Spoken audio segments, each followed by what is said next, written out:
Bismillahirrahmanirrahim. Assalamualaikum warahmatullahi wabarakatuh. Alhamdulillahi rabbil alamin. Wa bihi nasta'inu ala umuri dunya waddin. Wassalatu wassalamu ala asyrafil anbiya'i wal mursalin sayyidina wa habibina wa syafi'ina wa maulana Muhammadin sayyidil mursalin wa ala alihi wa sahbihi wa barik wa sallim taslima. Allahumma rabbana inna nas'aluka ilman nafi'an wa 'amalan mutaqabbala wa rizqan halalan tayyiba wa shifaa'an min kulli da'in wa saqamin ya dzal jalali wal ikram. Ma'asyiral muslimin wal muslimat, jamaah salat subuh di Masjid Aqaba 7 yang dimuliakan oleh Allah Subhanahu wa taala. Alhamdulillah, bersyukur kepada Allah Subhanahu wa taala di subuh kali ini kita dipertemukan kembali di Masjid Aqaba 7 ini. Yang pertama sekali adalah dalam rangka bersama-sama melaksanakan sholat subuh berjamaah, ya. Jadi ini pokok utama sebenarnya, dan kajian itu nomor 2 lah kira-kira. Barang nomor pertama itu adalah sholat subuh berjamaah. Ya, karena sholat berjamaah itu memang sesuatu yang harus terus dikampanyekan, sesuatu yang harus terus disemangatkan, mengingat banyak sekali atau terlalu banyak di masjid-masjid kita, khususnya di Indonesia ini, yang ramenya itu ya cuma Idul Fitri dan Idul Adha, dan itu sudah lama, maksudnya sudah seumur-umur Indonesia ini merdeka, ya, sampai sekarang masjid kita itu rata-rata cuma Idul Fitri dan Idul Adha yang ramai. Ya, paling seminggu sekali ada Jumatan. Nah, kita berharap bahwa sholat harian ini juga mengalami peningkatan. Ya, setidaknya dari bapak-bapaknya, apalagi ya dari ibu-ibunya kalau mau juga boleh, kalau tidak juga tidak apa-apa. Tapi kalau untuk harian itu yang bapak-bapaknya justru sangat dianjurkan. Dulu Rasulullah SAW sempat bergumam, hamam itu maksudnya bergumam, ingin membakar rumah-rumah yang ada laki-lakinya, dan mereka yang laki-laki itu tidak mau sholat berjamaah di masjid. Itu sempat bergumam seperti itu, tapi untuk tidak jadi, ya. Untuk tidak jadi. Kalau jadi misalnya Rasul membakar itu maka semua akan menyepakati bahwa sholat wajib itu atau sholat berjamaah itu nanti hukumnya wajib. Nah, karena Rasul nggak jadi membakar, akhirnya disitulah muncul khilafiyahnya di antara ulama. Ada yang menilainya dia wajib tapi bukan syarat sah, dia wajib tapi bukan syarat sah. Ini sebagian dari ulama ada yang menilai begitu. Jadi yang tidak sholat wajib berdosa, tapi dia sholat sendirian sah. Ini penilaian pertama. Jadi wajib bukan syarat sah. Penilaian yang kedua adalah fardhu kifayah. Kalau ada masjid yang tidak ada sholat jamaahnya, maka seluruh penduduk sekitar masjid itu berdosa semua. Ini fardhu kifayah. Tapi kalau sudah ada 1-2 orang, 10, 20, 30, 40 yang mewakili jamaah tetangga masjid, maka gugurlah kewajiban dari tetangga masjid. Dan ada juga yang menilainya dengan sunnah muakkadah. Kalau sunnah muakkadah, sekali waktu misalnya masjidnya tutup, tidak ada yang melaksanakan sholat wajib di masjid tersebut, maka tidak ada dosa di sana, cuma sangat disayangkan sekali, cuma sangat sayangkan sekali. Jadi berputar antara tiga hukum ini. Tapi di luar itu kita semua sepakat bahwa sholat berjamaah harus terus dikampanyekan, harus terus dimeriahkan, harus terus dihimbau, harus terus disemangati. Ibu-ibu juga begitu, kalau ada anak-anak remaja agak dewasa, dewasa awal, diberi semangat, dibangunkan. Jangan dibiarkan kalau sudah jam 4.30, jam 4.45 misalnya kalau sekarang subuhnya, dibangunkan. Jangan dibiarkan orang rumahnya tertidur melebihi itu. Dia tidak tidurnya. Jangan banyak-banyak. Nah, masyarakat muslimin yang dimuliakan oleh Allah Subhanahu wa taala, di subuh ketiga insyaallah kita ketemu sebulan sekali. Dan semalam saya kepikiran bahwa di minggu ketiga ini kita bahas tafsir ayat-ayat pilihan saja. Maksudnya kita tidak urut, karena kalau sebulan sekali mau urutkan terlalu lama. Jadi kita pilih nanti misalnya ayat-ayat atau surat-surat yang mungkin familiar atau mungkin punya isi, ya isinya bagus semua, tapi isinya sangat berhubungan dengan konteks kekinian. Nanti akan kita baca coba dari sisi penjelasannya, dari sisi tafsirnya. Nah, karena kalau berbicara tafsir mestinya memang kita berbicara mufassir. Mufassir itu manusia yang menafsirkan. Nah, manusia yang menafsirkan sebenarnya yang paling berhak itu adalah, kalau dari sisi manusianya ya, Rasulullah SAW sendiri. Ini dari sisi manusianya. Kemudian setelah itu, barulah setelah Rasulullah SAW meninggal dunia, penafsiran itu dipegang oleh sahabat atau manusia yang bukan Nabi, tapi level mereka adalah level para ulama. Nah, kalau ahli tafsir kita menyebutnya dengan mufassir. Ya, mufassir di kalangan sahabat. Jadi seluruh sahabat Nabi itu tidak semuanya ahli tafsir. Banyak juga sahabat Nabi itu yang awam. Awam di sini mereka tidak pernah berbicara tentang Al-Quran, tentang hukum, tentang penafsiran, tentang urusan-urusan agama. Mereka tidak banyak berbicara, tapi mereka sifatnya mengikut. Jadi sebenarnya teori mengikut itu sudah ada dari sahabat atau dari zaman sahabat. Teori mengikut orang yang punya pengetahuan. Dan misalnya di kalangan sahabat kita mengenal mufassirnya ada Ibnu Abbas misalnya ya, ada Ibnu Mas'ud, ada Ibnu Umar, ada Umar bin Khattab sendiri, ada Abu Bakar, yang sahabat Nabi yang empat ini semuanya kita atau semuanya dimasukkan ke dalam level mufassir. Nanti setelah itu, setelah sepeninggal sahabat Nabi, akan ada masa tabi'in. Nah, di masa tabi'in itu juga nanti akan ada muncul generasi-generasi yang mewarisi ilmu ini. Nanti ada muncul madrasah-madrasah. Ada madrasah Mekah, ada madrasah Madinah, ada madrasah Kufah yang ada di Irak.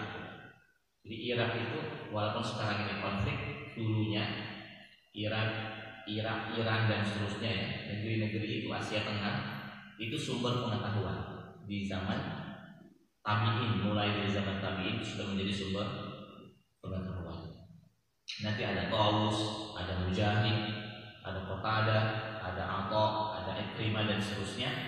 Itu semua mufassir di kalangan tabi'in. Nah, barulah kemudian turun lagi ke zaman setelahnya. Nah, imam-imam mazhab yang hadir setelahnya, Imam Abu Hanifah itu sebenarnya ada yang berpendapat beliau itu adalah tabi'in, Imam Abu Hanifah itu. Nah, sebenarnya Imam Abu Hanifah ini juga masuk kualifikasinya adalah ahli tafsir. Kemudian di bawahnya lagi kalau imam-imam mazhab, misalnya Imam Malik juga kategorinya bisa kita sebut dengan mufassir, walaupun lebih dikenal dengan faqih, ilmu fikihnya gitu kan. Kemudian Imam Syafi'i juga begitu. Kemudian Imam Ahmad bin Hanbal juga begitu. Jadi masa-masa ini juga masa-masa mufassir.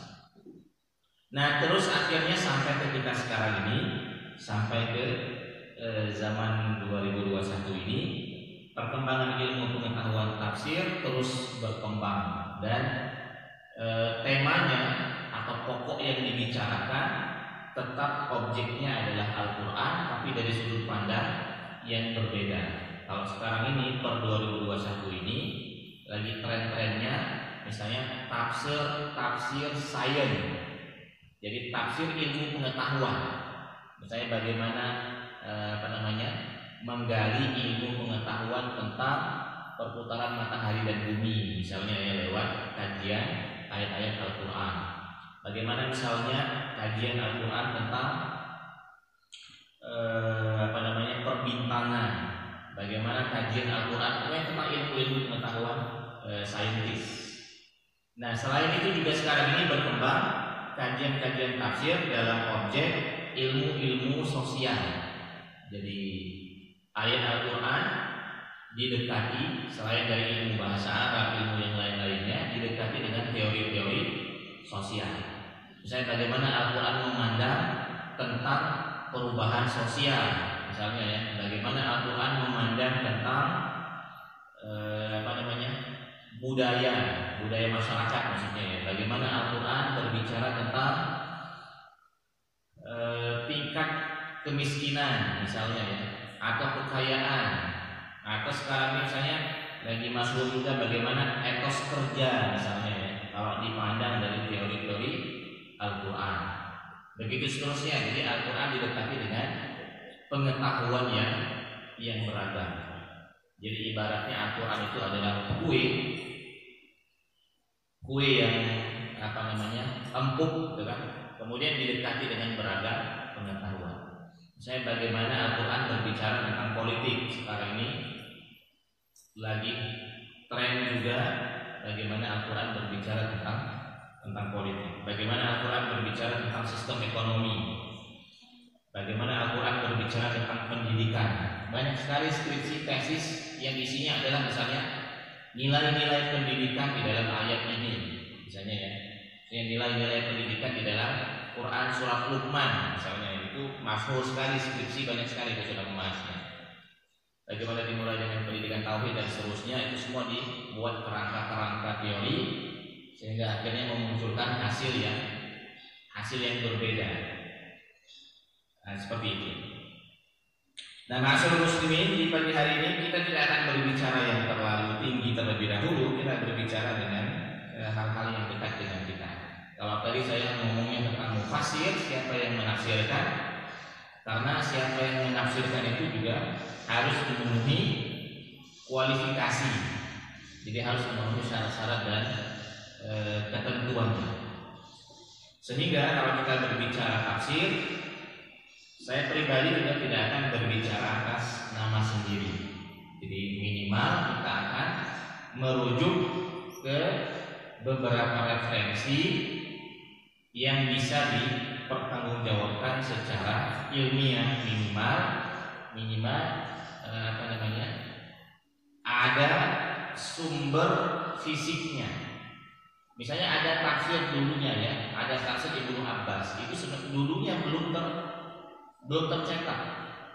Tapi akhirnya sekarang ini tafsir Al-Mikbas, tafsir Mikbas miliknya Ibnu Abbas, itu sahabat Nabi, sekarang ini sudah tertulis. Tapi wallahu alam bagaimana nanti level, karena ini tafsir zaman sahabat ya, dianggap tafsir paling tua. Saya pernah baca ya, tapi tidak banyak. Saya baca dalam rangka untuk berkenalan saja. Oh begini rupanya dulu Ibnu Abbas saat memberikan beberapa penafsiran. Ini dianggap tafsir yang paling tua. Dan sosok Ibnu Abbas itu yang kita pandang sebagai mufassir, sehingga akhirnya apa yang dibicarakan oleh beliau itu bisa kita ambil sebagai referensi. Nah, kalau dalam konteks keindonesiaan, secara Kalau standar ilmiah dan tidak ilmiahnya, sebenarnya kita banyak mengenal mufasir Indonesia sebenarnya. Walaupun ada yang menulis 30 juz, tapi ada yang menulis tidak 30 juz. Ada yang menulis dengan bahasa Arab, ada yang menulis dengan bahasa Indonesia, ada juga yang menulis dengan bahasa Jawa. Misalnya kalau dalam bahasa Arab yang paling terkenal itu adalah tafsir, namanya tafsir Marah Labid, yang ditulis oleh Nawawi Banten, Syekh Nawawi Banten. Nah, Syekh Nawawi Banten ini sebenarnya sangat produktif. Ini orang Banten. Di dalam bidang tafsir, beliau nulis tafsir dalam bahasa Arab. Di dalam bidang fikih, beliau nulis fikih. Namanya Kifayatuz Zain. Jadi kalau kita kepingin merujuk misalnya mana sumber dari perilaku masyarakat kita yang sekarang ini ada, terutama dalam bab ibadah, itu bisa baca kitab ini, Kifayatuz Zain. Jadi rujukannya salah satunya ada di sini. Kemudian dalam bab akidah beliau juga banyak menulis. Dalam bab akhlak beliau juga banyak menulis. Nah, Syekh Nawawi Banten itu dianggap ulama Nusantara yang pernah mengajar di Masjidil Haram pada waktu itu sekitar abad ke-18 mungkin ya, dalam abad ke-18 atau abad ke-19. Nah, ini saya juga belajar kitab Marah Labid, maksudnya saya pernah belajar beberapa hal tentang kitab Marah Labid ini. Kemudian ada lagi misalnya yang kita kenal misalnya dalam bahasa Indonesia atau dalam bahasa Melayu, ada tafsir Hamka namanya, tafsir Al-Azhar yang ditulis oleh Hamka. Maksud Hamka ini orang Padang aslinya, dan kita sangat berbangga sekali bahwa ada orang Indonesia yang menuliskan tafsirnya sedemikian bagus dari surat Al-Fatihah sampai surat An-Nas. Itu mahal bukunya, bukunya nggak terlalu mahal, tapi maksudnya bukunya itu malah saya pernah mendapati cetakan Malaysia. Yang pernah saya baca itu adalah cetakan Malaysia, bukan cetakan Indonesia. Nah, ini kalau seandainya nggak ada yang beli, nanti punah tafsirnya, nggak ada yang beli ya. Kalau yang belinya buku novel misalnya ya, nanti buku-buku karya-karya ilmiah para ulama kita itu akan habis. Jadi minimal kalau nggak dibaca misalnya beli, supaya orang ada yang nyetak. Kalau nggak ada yang nyetak lagi, nanti ilmu itu akan semakin hari semakin hilang. Karena salah satu sebab hilangnya ilmu itu adalah generasi yang datang setelahnya tidak terlalu peduli, akhirnya hilang ilmu. Jadi Profesor Hamka. Kemudian berikutnya misalnya yang harus kita sebutkan profesional dalam arti karena memang semakin kesini ya semua karya tafsir berhak untuk dikritisi atau untuk atau untuk dihargai, yang minimal dihargai dan dikritisi atau dihargai dipelajari. Saya sekarang ini juga kalau kita ada menulis tafsir Al-Misbah, punya Profesor Dr. Quraisy. Saya pernah ketemu sama beliau dan saya juga belajar kitab beliau, maksudnya belajar beberapa poin tentang tafsir Al-Misbah. Dan walaupun mungkin beberapa ada sanggahan dan seterusnya, tapi bagi beliau sendiri, bagi Profesor Quraisy sendiri, beliau sangat berbahagia bahwa ada orang yang mau mengkritisi tulisan beliau. Walaupun nanti tulisan pengkritik nanti akan dikritik lagi. Jadi biasa itu buku lawan buku, pemikiran lawan pemikiran. Nah, masyarakat muslimin itu kira-kira gambaran umum penafsiran di Indonesia. Ya, kalau penafsiran bahasa Jawa ada, ya tafsir Al-Ibris. Siapa yang bikin? Saya lupa namanya. Kalau gurunya siapa yang dikenal dengan ungkapan habis gelap muncul terang, apabila terang perempuan. Nah, Hari Kartini ya. Nah, Kartini itu punya guru sebetulnya yang beliau pernah mendengarkan surah Al-Fatihah dari guru itu. Guru itu saat membacakan surah Al-Fatihah, misalnya begini, Bismillahirrahmanirrahim. Setelah itu beliau jelaskan Bismillah itu dengan bahasa Jawa. Alhamdulillahirabbil alamin. Kemudian itu dijelaskan dalam bahasa Jawa.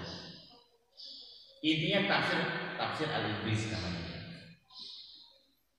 Nah, belakangan juga Gus Baharudin juga berusaha untuk ikut andil dalam perkara terjemah dan penafsiran. Jadi kalau kita misalnya angkat ulama lokal kita sebenarnya cukup banyak untuk bisa kita jadikan referensi. Tetapi di subuh kali ini saya nggak bawa buku-buku itu, tapi ini saya bawa buku yang lain, namanya Fathul Qadir, kitab tafsir Fathul Qadir yang dikarang oleh Imam Syaukani. Ini dulu dijadikan kurikulum di level perguruan tinggi. Jadi saya belajar kitab ini walaupun tidak selesai. Maksudnya tidak selesai semuanya, 30 juz tidak selesai. Tapi setidaknya secara umum kami belajar metode ulama ini dalam memberikan penafsiran.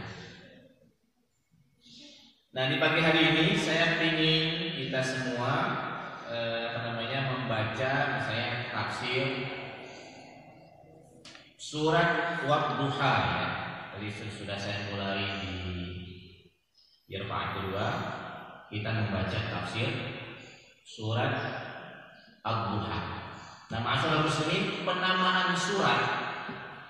Jadi misalnya siapa yang memberi nama surat ini namanya Wadduha, ini namanya At-Takasur, ini namanya Al-Ikhlas. Siapa yang memberikan nama? Apakah yang memberikan nama itu? Apakah nama ini murni dari wahyu itu sendiri, atau dia adalah produk pemikiran manusia, ijtihad namanya? Nah, ternyata para ulama tidak satu kata bahwa penamaan sahabat, penamaan dari nama surat itu, ulama itu tidak sepakat. Sebagian ada yang mengatakan nama-nama surat itu ada tauqifi namanya. Tauqifi itu adalah memang murni tuntunan dari wahyu. Tapi banyak juga para ulama yang mengatakan bahwa nama-nama surat itu adalah ijtihadi, hasil produk pemikiran manusia. Nah, yang kedua ini sebenarnya banyak juga, maksudnya ulama yang mengatakan itu banyak. Sehingga kalau kita membaca misalnya kitab tafsir, kita akan menemukan bahwa satu surat itu penamaannya banyak. Satu surat itu penamaannya banyak. Misalnya surah Al-Kafirun. Di satu sisi surah Al-Kafirun itu dulunya juga sering disebut dengan surah Al-Ikhlas. Jadi nama lain dari surah Al-Kafirun adalah surah Al-Ikhlas. Nanti ada nama lainnya lagi. Surah Al-Waqi'ah misalnya, kata Ibnu Mas'ud, bukan Al-Waqi'ah, Al-Mulk. Tabarakalladzi biyadihi al-mulku wa huwa 'ala kulli syai'in qadir. Kata Ibnu Mas'ud, sahabat Nabi, dulu kami memberi nama surat Al-Mulk ini dengan surat Al-Mani'ah. Arti Al-Mani'ah itu adalah penghalang. Jadi ternyata para sahabat dulu mengenal banyak nama untuk satu surat. Nah, banyak nama itu siapa yang bikin? Ibaratnya ya, pengistilahan itu siapa yang bikin? Kalau seandainya pengistilahan itu dibikin oleh para sahabat itu sendiri, maka itu namanya produk pemikiran manusia. Nah, kenapa akhirnya sampai ke kita dengan nama-nama yang sudah ada 114 surat ini sampai kepada kita dengan nama-nama itu? Ya, sekali lagi itu karena memang dia akhirnya tertulis di dalam Al-Quran. Tertulis di dalam Al-Quran, maksudnya diberi nama surat Ad-Duha ya, atau surat Al-Kafirun, surat Al-Ikhlas, surat Al-Falaq, dan seterusnya. Jadi ada dua penamaan surat itu. Sebagian ulama mengatakan ini adalah sumbernya wahyu, tapi sebagian dari ulama menilai ini adalah murni produk ijtihad, produk pemikiran manusia. Mungkin bisa bisa digabung. Mungkin sebagiannya adalah sumbernya wahyu, sebagiannya lagi adalah sumbernya ijtihad, produk manusia. Baik, surat Ad-Duha. Hiya 11 ayat. Surat Ad-Duha ini jumlahnya adalah 11 ayat. Nah, kadang-kadang 11 ayat yang dimaksud misalnya begini, jumlah surat Al-Baqarah sekian ayat, jumlah surat Al-Fatihah sekian ayat. Kadang-kadang sekian ayat itu juga tidak disepakati. Jadi kalau kita menemukan berapa jumlah ayat di dalam Al-Quran, itu khilafiyahnya tinggi. Angka 4.000 itu disepakati, tapi angka setelah 4.000 itu tidak disepakati. Jadi 4.000 sekiannya itu tidak disepakati oleh para ulama. Bukan berarti ada yang hilang, bukan, tapi meletakkan titik dan komanya di situ yang akan menjadi perbedaan di antara ulama. Kalau ayatnya itu juga. Misalnya begini, kalau dalam surah Al-Fatihah, apakah Bismillahirrahmanirrahim itu dihitung satu ayat atau belum? Hanya beda di sana. Kalau yang menyebutkan itu dihitung satu ayat, berarti dia mulai dari Bismillahirrahmanirrahim sudah ayat sampai ke ghairil maghdubi alaihim waladdallin amin, ada 7 ayat. Tapi kalau seandainya Al-Fatihah tidak kita masukkan menjadi ayat, kemungkinan akan jadi 6 ayat atau jadi 7 ayat juga, tetapi ada titik yang lain. Misalnya Siratal ladzina an'amta 'alaihim ghairil maghdubi 'alaihim, misalnya ya, titik di sana, maka dia jadi satu ayat. Waladdallin amin, misalnya satu ayat lagi, maka dia tetap jadi 7. Jadi perkara-perkara seperti ini maksudnya harus kita akui bahwa di dalam pembelajaran kita tentang Al-Quran itu juga ada hal-hal yang sifatnya tidak disepakati, terutama dalam hitungan-hitungan seperti ini. Jadi ayat Al-Quran yang jumlahnya 4.000 sekian, 4.000-nya disepakati, tapi sekiannya bukan 4.000 sekian, 6.000 sekian ya. 6.000 sekian itu disepakati. 6.000 yang disepakati, tapi sekiannya itu tidak disepakati. Makanya kalau kita mengenal misalnya ada 6.666 ayat, itu juga tidak disepakati. Apa pasnya 6666 itu ya, itu tidak disepakati.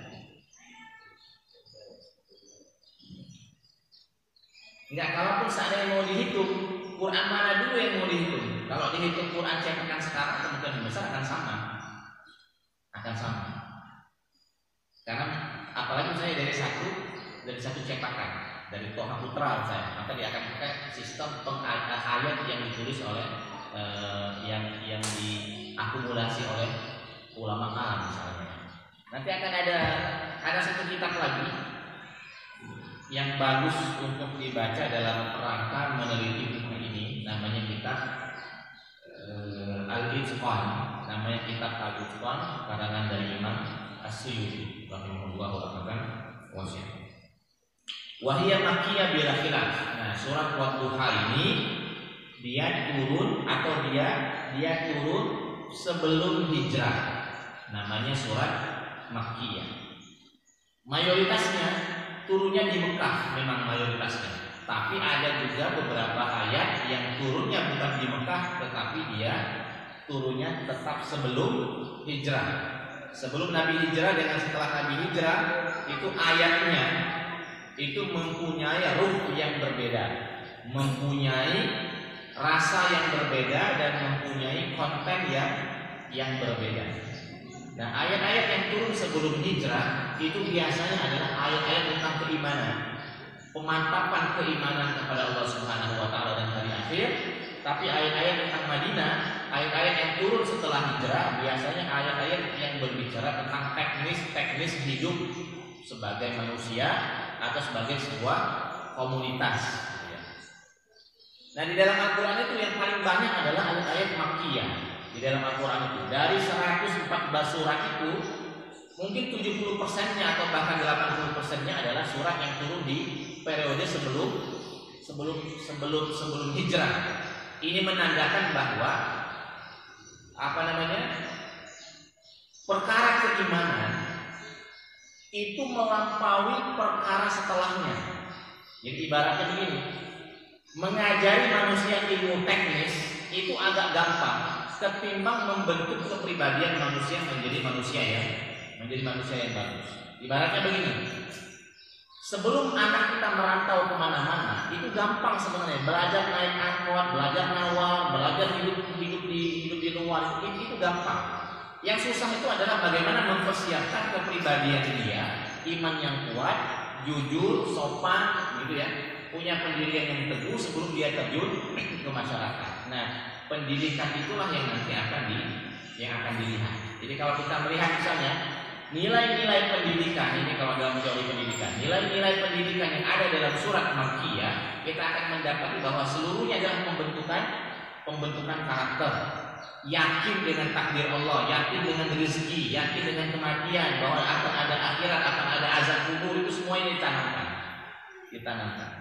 Dan nanti memang akan ada levelnya, kapan anak diajarkan ini, kapan anak diajarkan ini, itu nanti teknisnya akan dibicarakan oleh para pakar. Tapi secara umum teori-teori tentang ayat Makkiyah itu sudah dimulai banyak dibicarakan. Nah, ma'asyiral muslimin, ayat ini turun di Mekah. Sebagian dari ulama menilai ayat surat Wadduha ini turun setelah Rasul Shallallahu Alaihi Wasallam ditinggal pergi oleh pamannya yang bernama Abu Thalib, juga sudah ditinggal pergi oleh istrinya yang bernama Siti Khadijah.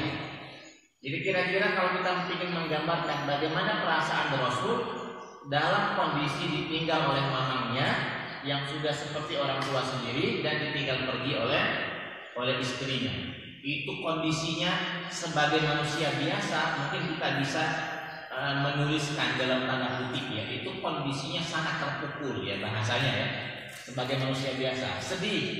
Makanya di tahun itu ulama menuliskan bahwa di tahun itu adalah tahun kesedihan, amul huzni. Jadi tidak berlebihan akhirnya para ulama sejarah menuliskan tahun duka cita. Nah, bayangkan dalam kondisi seperti itu, dalam kondisi sangat sedih seperti itu, akhirnya diturunkan oleh Allah Subhanahu wa taala bagi beliau surat Wadduha.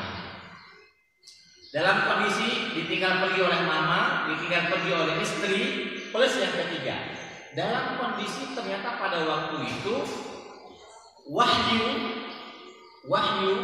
malaikat Jibril, Allah melalui malaikat Jibril itu berhenti, turun wahyu itu agak stop, agak terhambat kira-kira ya. Kok nggak datang lagi gitu kan? Kok di saat-saat yang kemungkinan Nabi nunggu, mana ya kira-kira mungkin ada wahyu lain gitu kan? Terputus. Nah, gara-gara terputus itulah akhirnya banyak bulian, banyak cemoohan dari orang-orang sekitar Nabi, khususnya orang-orang kafir pada waktu itu yang membuli Nabi. Misalnya buliannya itu kenceng sekali. Misalnya begini, ada bulian yang mengatakan begini, ma'ara syaitonaka illa qad tarakaka.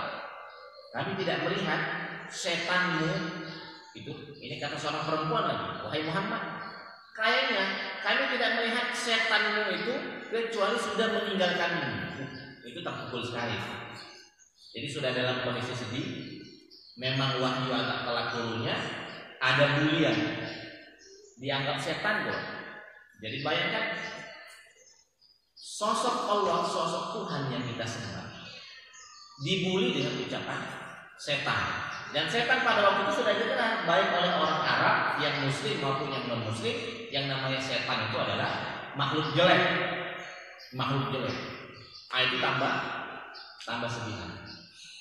Nah, baru kemudian turunlah ayat Allah Subhanahu wa taala yang berbunyi wadduha wal laili idza saja ma wadda'a rabbuka wa ma qala wal akhiratu khairul laka minal ula wa la sawfa yu'tika rabbuka fatarda alam yajidka yatiman fa'awa wa wajadaka dhalan fahada wa wajadaka 'a'ilan fa'agna fa'ammal yatima fala taqhar wa amma as-sa'ila fala tanhar wa amma bi ni'mati rabbika fahaddits. Ini kalau enggak selesai, saya selesaikan insya Allah bulan depan. Kalau nggak selesai ya sebenarnya bisa diselesaikan. Tapi kalau diselesaikan sekarang ini dapatnya dikit. Wadduha, sekarang kita ke kontennya. Wadduha, waw di situ adalah wawul qasam. Jadi di dalam bahasa Arab huruf orang kalau mau bersumpah itu dia pakai huruf waw biasanya. Ini yang paling dominan. Wallahi, waw, huruf waw itu ya. Wadduha. Makanya kita menerjemahkannya dengan demi waktu duha. Sebenarnya kalau mau diterjemahkan secara lebih panjang, saya bersumpah demi waktu duha. Jadi begitu. Karena Allah yang menurunkan, jadi Allah Subhanahu wa taala ia bersumpah. Nah, kalau Allah Subhanahu wa taala bersumpah, itu kodenya, kode etiknya Allah berhak bersumpah atas nama apa saja. Mau duha, mau walail gitu kan, atau mau bersumpah atas dirinya sendiri. Watallahi misalnya ya, Allah bersumpah atas dirinya sendiri, itu bagi Allah terserah boleh. Nah, tetapi bagi manusia biasa kita diatur akhirnya di dalam tutur bahasa kita, kalau manusia bersumpah itu wajib dan harus atas nama Allah. Tidak boleh bersumpah atas nama manusia, atas nama yang lain, gitu ya. Nah, wadduha, duha itu sendiri adalah mulainya dianggap duha karena duha ini adalah bahasa Arab ya. Orang Arab itu menilai bahwa waktu duha itu dimulai dari setelah beberapa saat setelah matahari terbit. Jadi irtifa'us syamsi, saat matahari mulai terbit itu belum masuk waktu duha. Tapi kira-kira 10 menit setelah itu barulah dia masuk waktu duha. Jadi Allah Subhanahu wa taala ingin memperkenalkan bagi kita bahwa waktu duha itu. Nah, sehingga waktu duha yang memang dimulai sangat pagi. Sebenarnya waktu duha itu dimulainya sangat pagi. Nah, mulai waktu duha inilah akhirnya baru mulai ada sholat sunnah setelah sholat subuh. Setelah sholat subuh tidak ada sholat sunnah. Waktu matahari terbit memang kita tidak diperbolehkan untuk sholat. Nah, setelah beberapa saat setelah matahari terbit barulah boleh memulai aktivitas ibadah sholat sunnah lainnya.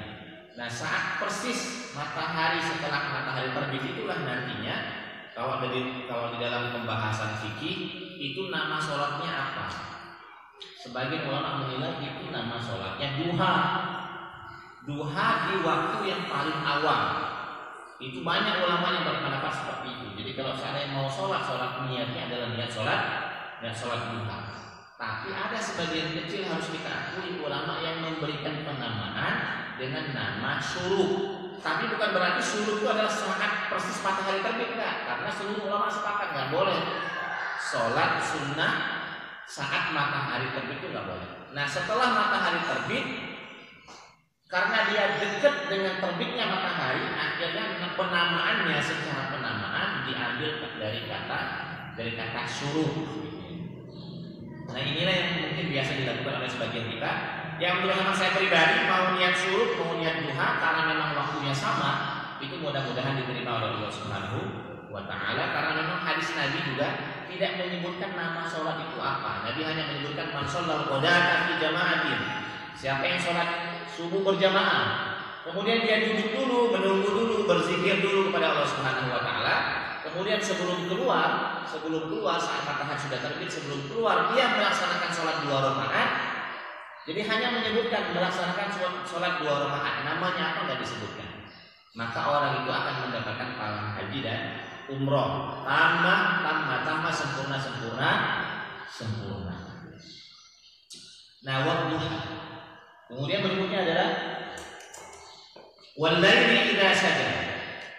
Jadi ini ada sumpah yang kedua, demi waktu malam jika gelapnya menyelimuti. Saja itu artinya menyelimuti, saja yasju sujuan artinya menyelimuti. Demi malam yang kalau gelapnya itu menyelimuti bumi. Ada dosen saya, orang Mesir, saat dia terbang dari Mesir ke Indonesia, dia merekam video di atas langit sana, gelap dan terangnya alam gitu ya. Di sebelah sini gelap, tapi digesernya ke sebelah kanan itu masih ada cahaya. Jadi ibaratnya kalau air di laut, ini air yang bening, ini air yang agak butek, kemudian ada semacam garis gitu ya kalau di laut itu. Nah ini kalau di langit sana, di share-nya dan saya lihat videonya, di sebelah bagian kiri ini gelap semua, berarti ini adalah malam, dan sebelah sini belum malam. Jadi subhanallah bagaimana akhirnya malam itu dianggap dipakai seperti selimut yang menyelimuti bumi. Wallahi idza saja. Nah, sumpah ini yang dipakai oleh Allah Subhanahu wa taala. Kenapa akhirnya Allah Subhanahu wa taala memilih sumpah demi waktu duha dan sampai malam gitu ya? Sebagian dari pemikir Islam mencoba mencari hikmah kenapa Allah Subhanahu wa taala memberikan atau memulainya dengan sumpah demi waktu duha dan demi malam. Karena sebagian menilai begini, karena waktu ini adalah waktu produktif. Ini adalah waktu produktif. Jadi dalam kondisi sedih, dalam kondisi murung, ditinggal pergi oleh istri, ditinggal pergi oleh mama, dibully dan seterusnya, tapi tetap jangan kehilangan waktu produktif. Artinya apa? Mulai dari jam 6 sampai sekarang ya, jam 6.12, jam 6.30 itu, nanti jam 6.30 sudah masuk waktu duha. Nah, harusnya dimulai waktu itu sampai malam itu jangan berhenti bekerja. Maksudnya jangan lesu. Tiba-tiba laju gulingan, tiba-tiba laju menjadi manusia orang yang sering tiduran terus itu, kaum kaum rebahan. Jangan sampai menjadi kaum rebahan gara-gara baru diuji dengan kesedihan, diuji dengan kemurungan, tiba-tiba gawe rebahan terus gitu kan. Kehilangan waktu produktif itu nggak bagus. Jadi ini nasihat untuk Nabi, juga nasihat untuk kita semua. Jadi dalam kondisi ketidakberdayaan seperti itu, tetap saja harus optimis. Di waktu duha kita harus memulai dengan kerja-kerja yang produktif. Jadi itulah kenapa surat ini diawali dengan surat Wadduha wal laili idza saja. Mungkin akan saya cukupkan sampai di sini saja mungkin. Mengingat waktu yang sangat terbatas. Jadi pesan utamanya adalah dari dua ayat awal ini, karena kita lebih banyak bermukadimah karena ini adalah pertemuan pertama dari tafsir. Pesan utamanya adalah jangan kehilangan waktu produktif. Dalam keadaan sedih, dalam keadaan duka, dalam keadaan dibully, dalam keadaan kita terpojokkan dan seterusnya, jangan kehilangan waktu produktif. Pokoknya kalau sudah jam 6.30 habis waktu untuk berleha-leha, ibaratnya santai-santai di rumah, kita kerjakan apa-apa yang bisa kita kerjakan. Dengan demikian kita sudah berusaha untuk melawan segala kesedihan. Karena kalau terus dibawa akhirnya jadi lemah. Gara-gara lemah, karena sekarang menyebutnya jadi lesu, jadi malas berbuat baik. Akhirnya kita menjadi manusia yang keterbelakang gara-gara terlalu mengikuti kesedihan yang berlalu. Nah, terus terang kemarin waktu orang tua saya meninggal dunia, saya termasuk orang yang sedihnya sebenarnya diomongin berlarut tidak juga, cuma diomongin tidak berlarut, tapi akhirnya kadang-kadang males untuk mengerjakan A, B, C, D. Tapi oleh sebagian keluarga lain enggak. Pokoknya setiap pagi nggak boleh lagi ada di kamar, harus keluar kamar. Pokoknya apa berlari, apa ibaratnya jalan-jalan kemana gitu. Pokoknya ada kerjaan dan tidak ada kerjaan harus buka laptop. Karena kalau sudah buka laptop itu biasanya ada aja yang kerjanya. Laptopnya jangan ditaruh di dalam tas. Tiap pagi ada gawe hidup lagi dalam laptopnya. Minimal kakek buka Word dikit, nulis dikit misalnya jadilah. Jadi jangan sampai kehilangan waktu produktif. Ini saja yang bisa saya sampaikan di kesempatan yang sangat terbatas ini. Insya Allah nanti akan kita sambung sisanya. Insya Allah kita bikin dua pertemuan. Jika ada yang ingin ditanyakan atau ingin dikonfirmasi sebelum akhirnya kita istirahat, kami persilakan. Dengan waktu tidur setelah sholat subuh?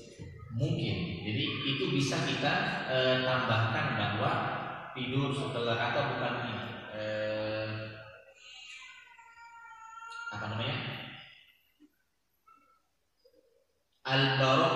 Al-barakatu fi bukuriha. Sebenarnya kalau seandainya larangan tidur setelah sholat subuh itu saya belum menemukan secara teks ya. Tapi yang teks yang masyhur yang kita dengar itu adalah keberkahan itu ada pada pagi hari.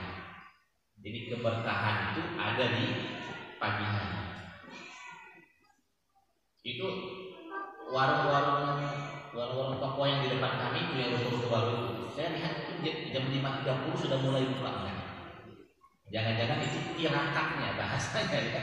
Tirakatnya. Ya kita husnuzon aja tirakatnya adalah misalnya al-barakatu fi bukuriha. Pokoknya kalau kita sudah memulai pagi, memulai aktivitas di pagi hari itu insya Allah sudah berusaha untuk mendapatkan berkah dari penjelasan orang-orang sebelumnya. Ya kalau di dalam konteks keindonesiaan kita mengenal kan jangan sampai rezeki kita dipatok ayam, duluan ayam ibaratnya ya, duluan ayam. Jadi benar bagus sekali apa namanya ditambahkan itu dianggap tidak produktif tidur setelah subuh. Bahkan kalau kita dengarkan orang-orang sekarang berbicara dalam bab kesehatan, ya ternyata tidur setelah subuh itu adalah bagian dari tradisi kesehatan yang sangat buruk, termasuk tidur setelah makan sahur, gitu ya, itu buruk. Ya kalau mau maksudnya terbitlah dulu matahari jam 7, jam 8, jam 9 ibaratnya. Nah kalau seandainya memang ngantuk dan harus tidur, mungkin di sana jamnya. Tapi kalau setelah sahur, sholat subuh, kemudian tidur, nah itu tidak bagus untuk jantung lah, untuk apalah gitu ya. Ya kalau sudah jantung itu jangan bermain-main. Jadi untuk aktivitas penyakit yang kira-kira sekali kena fatal itu jangan bermain-main. Jantung, paru-paru, ginjal itu jangan bermain di wilayah penyakit itu. Ya kalau mau bermain di wilayah penyakit yang lain. Tapi pilek ya. Kalau corona bahaya juga. Pilek ya. Jadi bermain di situ. Ya terima kasih Pak Erik sudah ditanya. Ada yang lain? Ibu-ibu, silakan ibu-ibu. Nanti ibu-ibu nanya, Ustaz, salat duha berapa rakaat? Minimal 2 rakaat. Tapi biasanya banyak juga anjuran yang mengerjakan 4 rakaat. Misalnya ada hadis yang mengatakan siapa yang sholat 4 rakaat di awal pagi, maka aku akan mencukupkan bagi dia rezeki sampai petang, sampai malam. Nah 4 rakaat yang dimaksud itu diterjemahkan oleh sebagian ulama, yang dimaksud adalah 4 rakaat sholat duha. Jadi man shalla arba'an, siapa yang sholat 4 rakaat di awal, Allah akan mencukupkan sampai akhir. Tapi maksimalnya menurut penjelasan beberapa para ulama, sholat duha itu maksimalnya 12 rakaat. Jadi kalau udah ganti gawe, tidak apa-apa ibu-ibu sholat duha 12 rakaat. Kalau udah ganti gawe, kalau ada gawe 2 rakaat jadi sebagai tradisi baik kalian. Cukup? Kalau cukup, dan saya juga ada kerjaan sampai jam 7 nanti. Kita akhiri dengan doa penutup majelis. Subhanallah wa bihamdihi asyhadu an la ilaha illa anta astaghfiruka wa atubu ilaik. Mohon maaf atas segala kesalahan dan kekurangan. Assalamualaikum warahmatullahi wabarakatuh.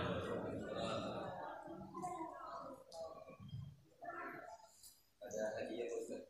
Ada hadiah. Kita tolong nomornya Pak Ustaz, nyebutin nomor dari 1 sampai 27. 1 sampai 27. Berapa kali itu kamu? 6 kali. Oh, banyak. 6 kali. Oke, nomor 1. Nomor 1 Pak Sadik pulang. Pak Sadik pulang. Ya. Yang tadi azan. Iya. Ganti nomor 2 atau Yang nomor lain. Enggak apa-apa, nomor 1 itu simpan baik. Oh, nomor.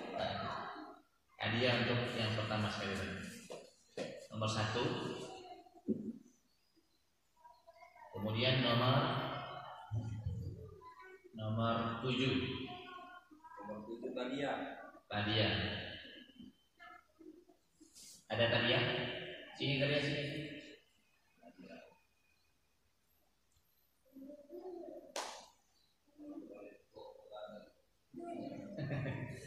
Ya mantap, bisa aja tadi. Setelah nomor 7, nomor 12. Oh, saya betul.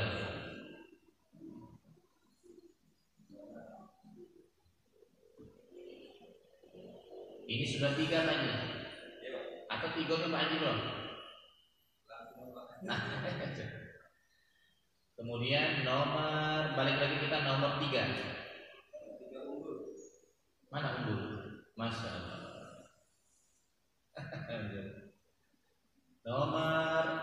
nomor 14 lagi.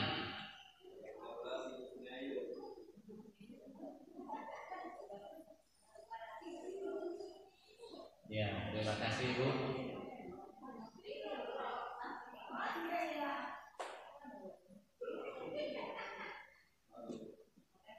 Terakhir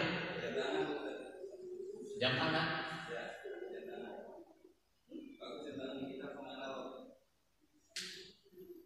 Nomor berapa itu?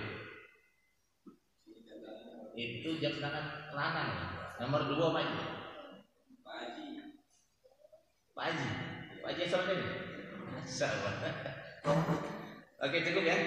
Mudah-mudahan ya semakin meramaikan aktivitas di antara 7. Assalamualaikum.